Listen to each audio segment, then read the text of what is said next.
और आकर के उन्होंने अपनी कन्या जो है उसकी व्यवहार को देखा, बहुत दुख हुआ। सोचा कि ऐसे ही ये रोट करती हैं तो मेरे जाके प्रभु को आकर के इनके द्वारा उपभुक्त जो मारा उसको ले जाकर अर्पण करता था, मुझे पता ही नहीं लगता, मुझसे अपराध हो रहा था। बहुत दुखी होते हैं और पुत्री से अपना दुख प्रकट करते हैं। उस माला को आकर के उठाकर रख देते हैं और नई माला बना करके और फिर प्रभु की सेवा में ले जाकर के अर्पण करते हैं।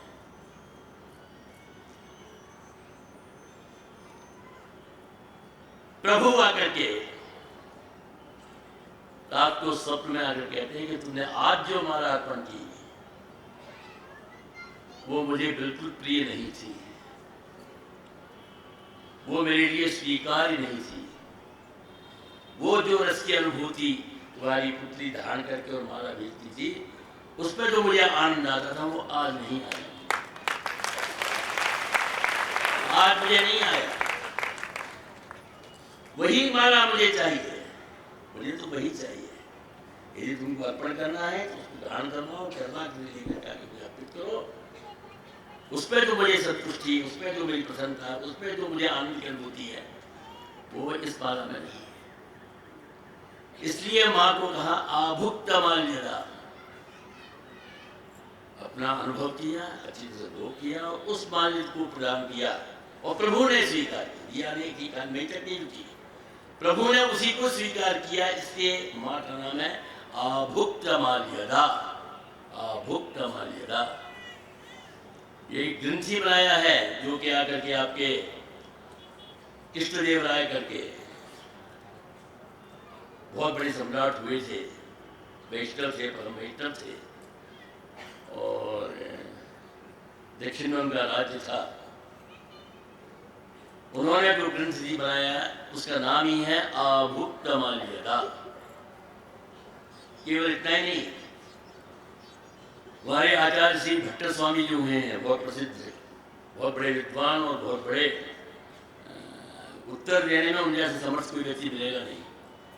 उल्टा कैसा भी प्रश्न करो बड़ा सुंदर उत्तर देते थे, बहुत ही प्रसिद्ध थे। उन्होंने भी जो गोदा जी के बारे में जो स्तुति बनाई उसमें कहा है नीड़ा तुंग स्तन गिरितटी सुप्तम उद्बोध्य कृष्णम पारार्थ्यम स्वम श्रुति शतशिर सिद्धमध्यापयन्ति स्वोच्छिष्टायां सदि निगडितम या बलाकृत्यम। स्वोच्छिष्टायां सदि, उच्छिष्ट जो सृजी है, भुक्त अनुभव के विषय जो सृजी माला है उसमें बांध करके और जो बलपूर्वक भगवान का अनुभव करती है। अर्थात विलक्षण वो है, माने भगवान जितने भी आलवान हैं भगवान ने ज्ञान प्रदान किया तब उनको अपने स्वरूप का विवेक हुआ, परम स्वरूप का विवेक हुआ। उसके अनुसार अपने लिए क्या उपाय है, उस उपाय में बाधा क्या है, क्या लक्ष्य है, इन सब का ज्ञान प्रभु के अनुग्रह कृपा से प्राप्त ज्ञान के द्वारा हुआ सबको। माँ का ये था कि माँ ने प्रभु को उनके कर्तव्य का विवेक कराया, माँ ने प्रभु को उनके कर्तव्य का विवेक कराया कि हम आपके दास हैं और इस दास से कर आप हमारे स्वामी हैं, आप हमारी उपेक्षा नहीं कर सकते हैं, आप हमको स्वीकार करके अपनी सेवा में लेकर के और हमारे ऊपर कृपा करना आपका स्वरूप है। माँ ने प्रभु का जो कर्तव्य है उसका विवेक माँ ने कराया। अन्य आलवारों को क्या कर्तव्य है, क्या उनका फर्ज है, उसका विवेक कराया तो प्रभु ने कराया। इसीलिए वहां किया बलात्कृत्य भूमते, बलात्कृत्य भूमते के मतलब माला को अर्पित करके और भगवान को ये महसूस कराया कि आपका कर्तव्य क्या है। इसलिए उनका नाम पड़ा आभुक्त माल्यदा। दूसरा उनका नाम है आंडाल। हमारे आचार्य जी कहते हैं आंडाल।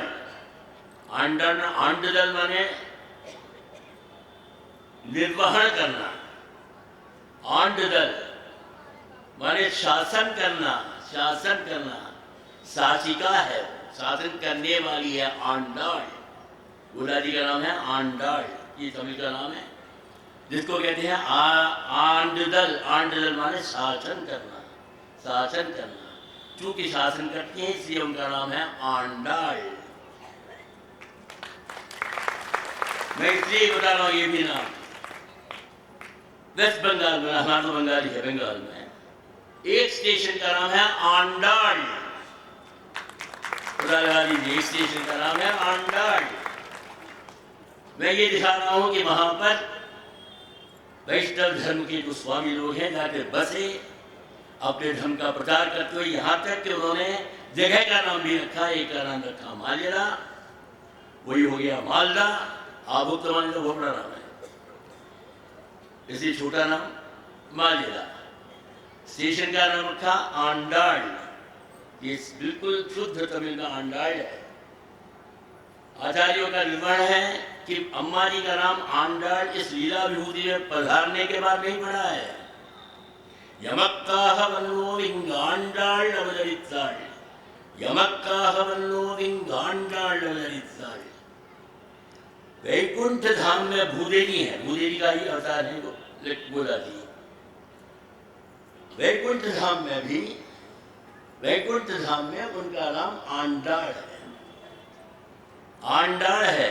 यमक्काहवन्नो आंडाल पिलंदाल करके प्रभु स्वामी जी, जो हमारे आचार्य में आखिर में प्रथम जिन्होंने अष्टसिद्धि की स्थापना की, भगवान भाष्यकार के बाद प्रसिद्ध आचार्य ब्रह्म स्वामी जी, उन्होंने एक उपदेश मांगा करके वो एक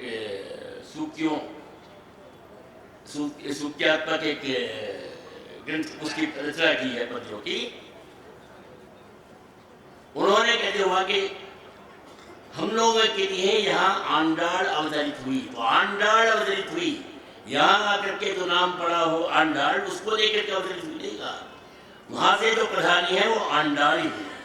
इसका मतलब है कि वैकुंठ धाम में भी उनका ही निर्वहन, उन्हीं का ही शासन करता। लक्ष्मी जी साहब जी आप इस कथा में जानते ही हैं, उसी भूदेवी के अवतार हैं सत्यभामा, भूमि देवी का अवतार है सत्यभामा। भगवान कृष्ण के अवतार काल में रुक्मिणी सत्यभामा, रुक्मिणी शांत प्रिय थी, वो सब कुछ सहन करती थी। सत्यभामा तेज स्वभाव की थी। देवलोक से दबा के पाजा दक्षेगा क्या है प्रभु, तो साक्षिया का आदेश था कि वो हमारे घर में स्थापित किया जाएगा। चाहते थे प्रभु की रुक्मिणी के कक्ष में जाकर के इस वृक्ष की स्थापना की जाए, परंतु साक्षिया का आदेश था, भूदेवी का आदेश था, जिसको हम आंडाल भी कहते हैं, उनका आदेश था कि ये जो वृक्ष है पारिजात वृक्ष जो देवलोक से लाएगा वो मेरे घर में स्थापित किया, मेरे महल में स्थापित किया जाएगा। भगवान ने देखा कैसे करूं, रुक्मिणी कुछ कहती नहीं है, चाहता हूं कि वहां रखूं, तो इसका आदेश इनका आदेश मानना पड़ेगा। नहीं मानूंगा तो मैं बिल्कुल किसी स्थान का नहीं रहूंगा। प्रभु तो रास्ता निकाला जानते हैं, हर जगह रास्ता निकाला, पूरे महाभारत में सब जगह रास्ता। महाभारत के युद्ध में देखिए, यदि भगवान का सानिध्य न हो तो पांडव कहाँ से विजय कर पाते हैं। हर चीज के लिए उनके पास साधन था, हर चीज के लिए मार्ग था। जब आकर के भीष्म पितामह ने संकल्प कर लिया था कि पांडव विहीन मैं इसको कर दूंगा, और प्रभु जानते थे कि भीष्म पितामह की प्रतिज्ञा होती है, भीष्म पितामह की प्रतिज्ञा होती है। यदि उन्होंने प्रतिज्ञा कर ली है तो वो उसको संपन्न किए बिना छोड़ेंगे नहीं।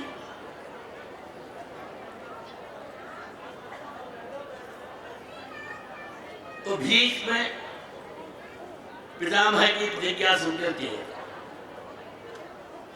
भगवान चिंतित होते कि क्या करूं, कैसे करूं, कैसे निर्माण करूं। इस प्रकार आकर के जो भीष्म पितामह ने प्रतिज्ञा की है, वो प्रतिज्ञा सफल न हो। यदि सफल होगी तो पांडव ही नहीं दे पाएंगे। किस प्रकार करूं, क्या करूं करके सोचते हुए भगवान ने द्रौपदी को कहा, द्रौपदी को बुलाया कि चलो वहां पर आकर युद्ध भूमि में जितने भी थे, उस समय रात्रि का समय था, युद्ध उस दिन का जो युद्ध है वो पूर्ण हो चुका था। सब अपने तंबुओं में जाकर के निवास कर रहे थे। भीष्म पितामह भी आराम कर रहे थे द्रौपदी को लेकर के।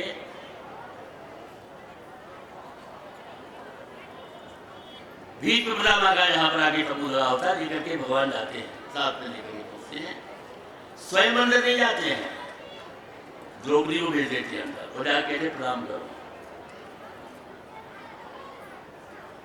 जाती हैं, जाके प्रणाम करती हैं, तो आशीर्वाद जैसे दिया था, ब्रह्मचर्य जैसे आशीर्वाद देते हैं स्त्रियों को, विवाह स्त्रियों को सुमंगली भवा करके आशीर्वाद देते हैं।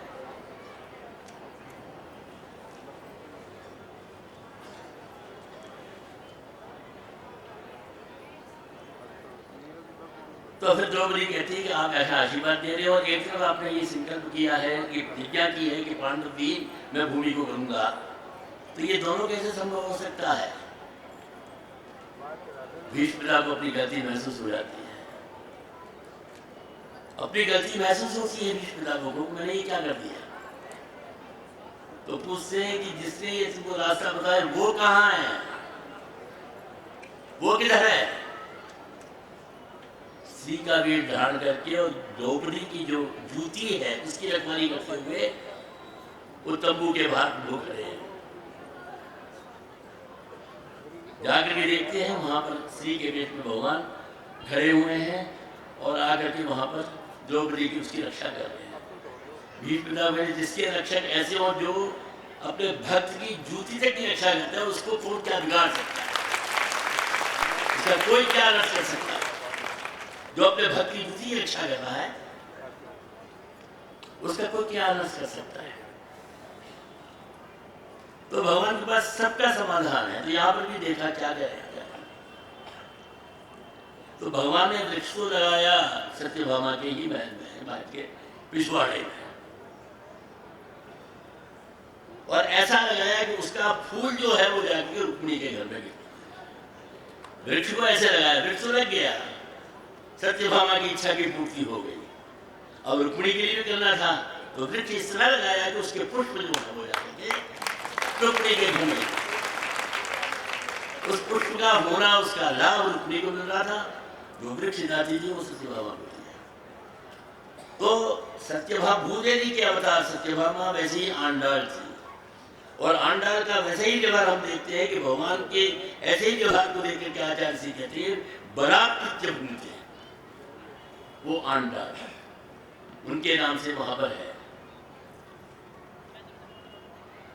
उसी प्रकार एक स्टेशन वहां पर नाम है कुयल, उलाली को कुयल के रूप में कुयल कहते हैं, कोयल। उनकी जो वाणियां हैं, उनकी जो सूक्तियां हैं, उनकी वो है कोयल की जैसे मधुर आवाज है, वैसे ही माधुर वो कुयल है। कुयल ये सब ये भी सभी शब्द है। तो मैं इसलिए निर्गुण कर रहा हूं, दिखा रहा हूं कि इस प्रकार आकर के वहां पर जो बसे दक्षिण भारत से आकर के उन लोगों ने वहां पर आकर के धर्म का भी प्रचार किया, और उससे जुड़े हुए कुछ जो प्रसिद्ध जो है चरित्र बताने वाले नाम है उनका नामकरण भी किया। उसी प्रकार यहाँ पर भी मैं समझता हूँ कि शायद ये एक अनुसंधान का विषय है कि कहीं कोई आकर के पहले आलवार नाम लिखा हो, आलवार नाम दिया हो, काल क्रम में आकर के वो आलवार अलवर बन गया। कोई हम लोगों के वो है शॉर्ट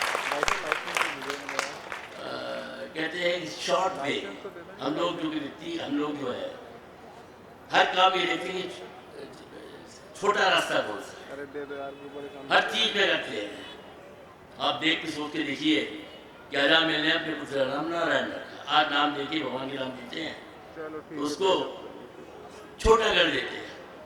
यदि ये प्रवृत्ति उस समय भी होती अजामिल के जमाने में भी, तो अजामिल क्या करता, अपने बेटे का नाम नारायण है उसको कहता नानू, नानू इधर आ, नानू इधर हाथ बुलाता, नानू करके नाम लेता। तो भगवान के दूत जो हैं जितने भी भगवान ने भेजा था इस नारायण का नाम लेने के लिए, अजामिल की रक्षा के लिए अजामिल के पक्ष में अपने दूतों को भेजा था। यदि वो ऐसा ही शॉर्टकट जिसको कहते हैं अपना करके और अपने लड़के को नानू बुलाता तो न भगवान किसी अपने पार्षद को भेजते बचाने के लिए, वो सोचते भाई इसने तो नानू नाम दिया है भगवान का प्रभु का ये है कि प्रभु भी शॉर्टकट लेते हैं, प्रभु भी छोटा रास्ता ढूंढते हैं। अपने जिसके ऊपर कृपा करनी है, जिसको अपनी कृपा कटाक्ष का पात्र बनाना है, प्रभु क्या करते हैं उसके लिए भी वो शॉर्टकट लेते, वो देखते हैं। क्योंकि बिना किसी प्रकार के हेतु के भगवान किसी के ऊपर कृपा नहीं कर सकते। ये शास्त्र है, संविधान है। करेंगे तो उनके ऊपर विषमता, निर्घृणता, जिसको कहते हैं वैषम्य, निर्घृणी रूपी उठा सकता है। इससे बचने के लिए मार्ग निकालते हैं। क्योंकि मैं पहले से कह रहा हूँ उनको मार्ग निकालिए रास्ते जानते हैं, तो कोई ऐसा कारण ढूंढ लेते हैं। और जिस कारण के कारण, जैसे हमारे यहाँ अब आप कोई यहाँ पर तो मैं कहीं पुलिस वाले होंगे तो उसको, क्योंकि आजकल होली का दिन चल रहा है, इसे बुरा नहीं मानेंगे। पुलिस वाले को किसी को फंसाना है,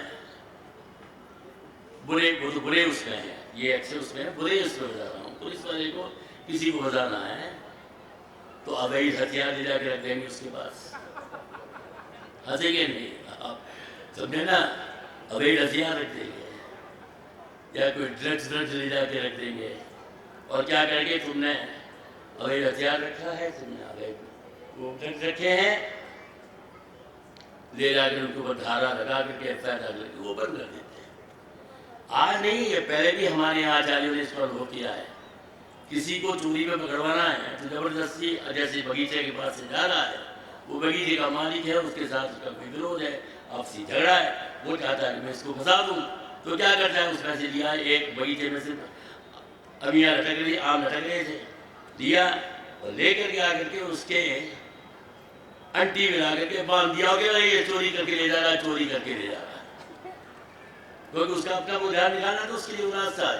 तो ऐसे ही भगवान ये जो भी है, ये जो किया जा रहा है, ये तो किसी के अहित के लिए, प्रभु हित के लिए करते हैं। कोई यदि किसी उसके खेत का आगे गाय चल रही है और उसको भगाने के लिए, उसको भगाते हुए पीछे भगा रहा है, और वो गाय क्या करती है, दौड़ती दौड़ती मंदिर की परिक्रमा प्रदक्षिणा करके वो करके निकल जाती है, तो वो भी उसके पीछे पीछे भगवान की परिक्रमा करता है। वो नास्तिक है, किसी प्रकार की उसके ऊपर आस्था नहीं है, पर वो उस गाय को मारने के हेतु गाय के पीछे पीछे भाग करके जब जाता है, तो भगवान उसके हिसाब में लेते थे कि आज इसने मेरी परिक्रमा नहीं है, उसकी दृष्टि से परिक्रमा नहीं है, और तो भगवान अपनी दृष्टि से उसको परिक्रमा मान रहे हैं, भगवान अपनी दृष्टि से उसको परिक्रमा मान रहे हैं। इसी प्रकार ना करके दीपक जला रखा है, दीपक जल रहा है, बत्ती इसमें जल रही है, धीरे धीरे बत्ती की लौ बुझ रही है, होता है जलाने समय हो जाता है तो बत्ती नीचे उतरने लगती है, उसकी लौ वो क्षीण होने लगती है। उस समय उस मंदिर में जहाँ पर दीपक जला रखा है, एक मुष्टि रहती है, एक मूषक या मुष्टि, वो आती है और वो दीपक को उसको दीपक को लेने की इच्छा से उस दीपक को पर मुंह लगाती है, और उसके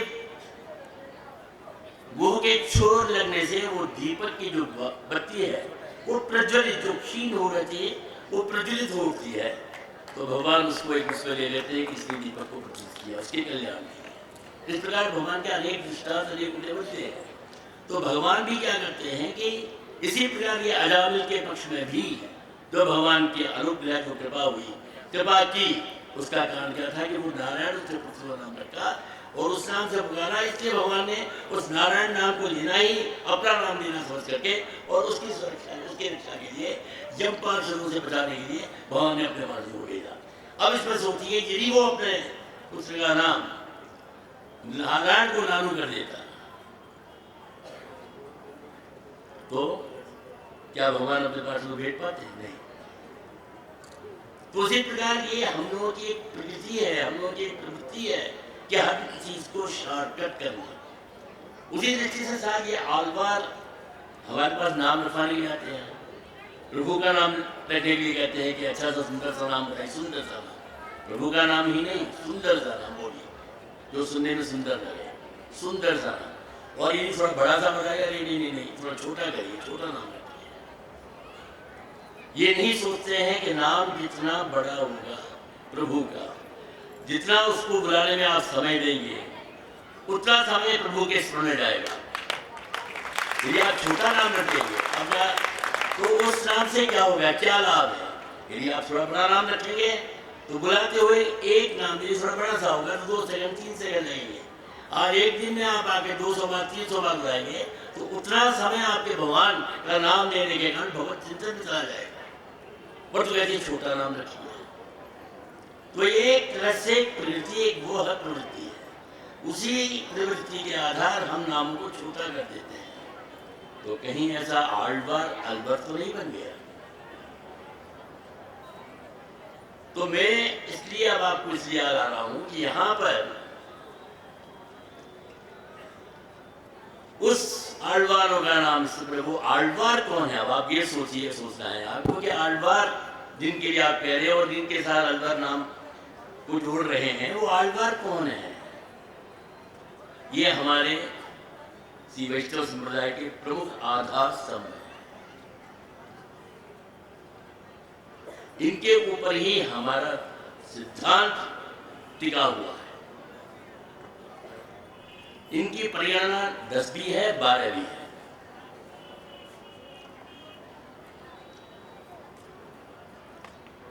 इनके नाम मैं बताता हूं, थोड़ा इसके बारे में आपको बताता भी हूं। भूतम सरस्य महदक्षय भट्टनाथ श्री भक्तिसार कुलशेखर योगी वाहन भक्तांघ्रेणुवरकार यतीन्द्र विश्रान श्रीमत्परांकुश मुनिम प्रणतोस्मि नित्यम। प्रधान जो इनमें है वो है श्री सतगोप सूरी। इनको हम नम्माळवार कहते हैं, नम्माळवार। आळवार शब्द के पहली व्युत्पत्ति देख ले। आळवार, आळुदल, आळुदल माने डूबना। आळुदल कहते हैं डूबना, ये तमिल की क्रिया है जिसको हम कहते हैं डूबना, डूबे हुए। आकंठ माने आकंठ नहीं, तल पर्यंत डूबे हुए। हम लोग विषयों में डूबे हुए, इस दृष्टि से हम भी आळवार हैं, हम भी आळवार हैं, परंतु हम डूबे हुए हैं विषयों में, और वो डूबे हुए हैं इसलिए हमको कोई आळवार नहीं बोलता, क्योंकि जिसमें हमें नहीं डूबना चाहिए हम उसमें डूबे हुए हैं, इसलिए हमको आकर के हम भी डूबे हैं, और तो हमको कोई आळवार नहीं करता है। वो डूबे हुए हैं भगवत भक्ति में, भगवान की भक्ति में, प्रभु की भक्ति में डूबे होने के कारण उनको हम लोग आळवार कहते हैं। इसके लिए संत शब्द प्रयोग कर सकते हैं, पर वो संत शब्द भी उस सीमा तक, उस ऊंचाई तक पहुंचना संत शब्द के लिए मुश्किल है। उससे भी ऊंचे संतों से भी, संत शब्द से बातचीत जो है उनसे भी ऊंचे हैं आळवार।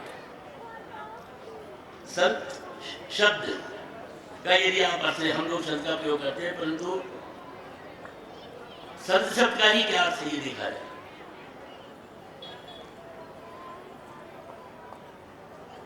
असब्रह्मेति वेद, श्रुति कहती है असब्रह्मेति वेद चेत् अस्य ब्रह्मेति चेत् वेदा सन्तमेनं ततो विदुः।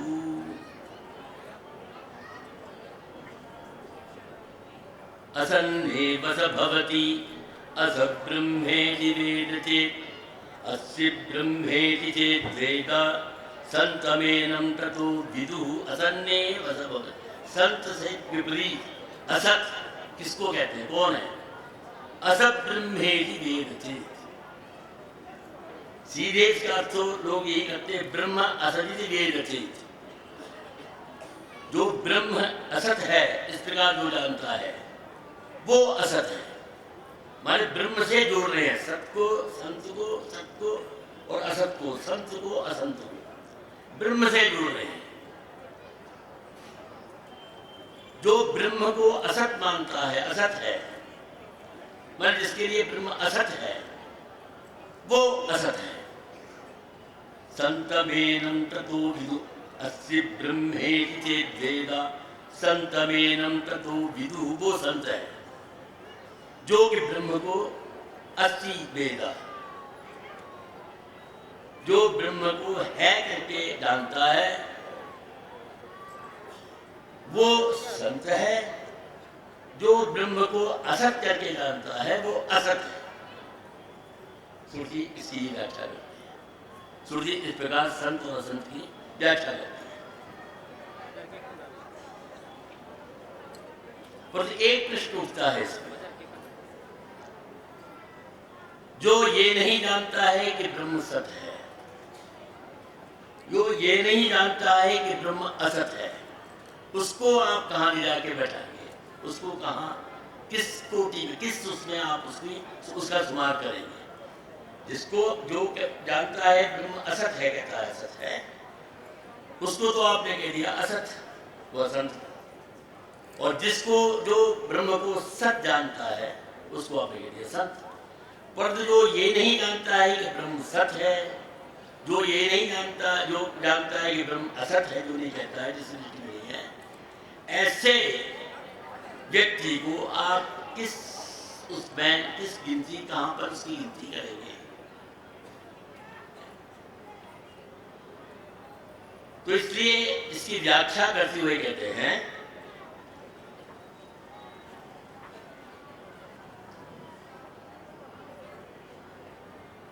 ब्रह्म असत इति वेद चेत नहीं किया, ब्रह्म असत इति वेद चेत नहीं किया, उसको भी संग्रह करना है और उसको असत में, माने नास्तिक के, उसको असत में ही उसको संग्रह करना है, जिसको ब्रह्म की सत्ता और या ब्रह्म का अभाव जिसको ज्ञात नहीं है, उसको भी संग्रह करना है। तो उसके लिए अन्वय बताते, ऐसा अन्वय नहीं करते हैं, कहते हैं ब्रह्म वेद अस्ति चेत, ब्रह्म के साथ अस्ति का नाम दे करके वेद का, वेद माने ज्ञान, ब्रह्म ज्ञान यदि है, ब्रह्म ज्ञान वेद, ब्रह्म वेद अस्ति चेत संतमेनं विदु, उसको संत समझे, जिसको ब्रह्म के ज्ञान है उसको आप संत समझिए।